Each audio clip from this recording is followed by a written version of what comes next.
Non-citizens voting in U.S. elections. How big of a problem is it? The answer depends on who you ask. The two major political parties have two different conclusions, and news organizations with a political bias are covering the issue in very different ways. Back in the news this week is election security, as House Speaker Mike Johnson, alongside GOP lawmakers, unveiled a new proposal called the SAVE Act. It would require a person to provide proof of U.S. citizenship in order to register to vote in federal elections.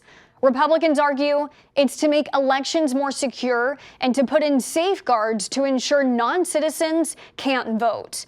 Those opposing the bill argue it's a non-issue because there's already laws in place that say it's illegal.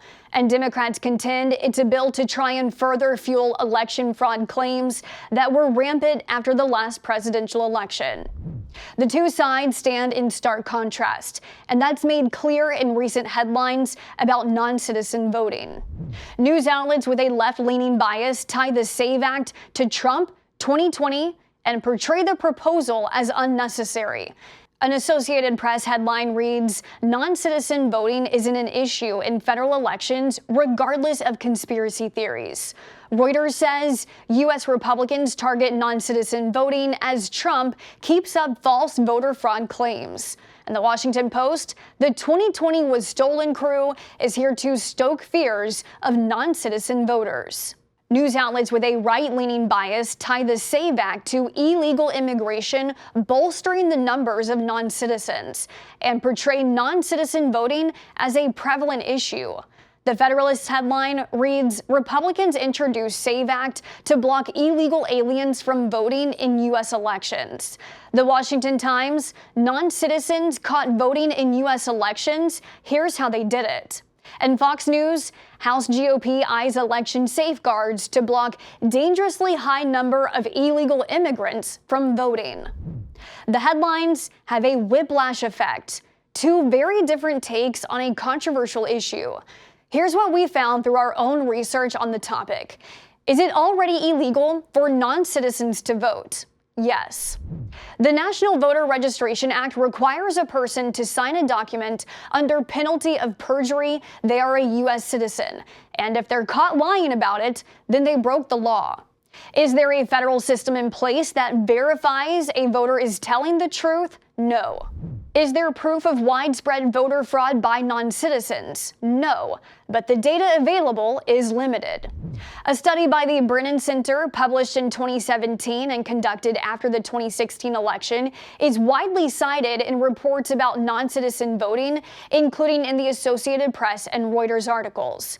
The study found only a few dozen cases out of tens of millions of votes were potentially cast by non-citizens. But the study had limitations, not talked about in those news articles. It was conducted through phone interviews with election officials in 44 counties out of more than 3,000 in the U.S. The study says the numerical responses given by the officials could be inaccurate, and some of the election officials interviewed said the safeguards described were insufficient for preventing or identifying the registration of ineligible people. So in conclusion, the number of known instances of non-citizens voting is extremely low. The SAVE Act proposal, though igniting a divisive debate, is likely to go nowhere. It could likely pass the House, where Republicans have the majority, but would have slim chances to pass in the Democrat-controlled Senate, and almost a surety Biden wouldn't sign it. While lawmakers figure out whether to pass the law or not, where do Americans stand on showing ID at the polls? While lawmakers have taken a partisan stance, a Gallup poll, Rasmussen poll, and the Pew Research Center all found that 79 to 81% of Americans are in favor of requiring people to show a government-issued photo ID to vote.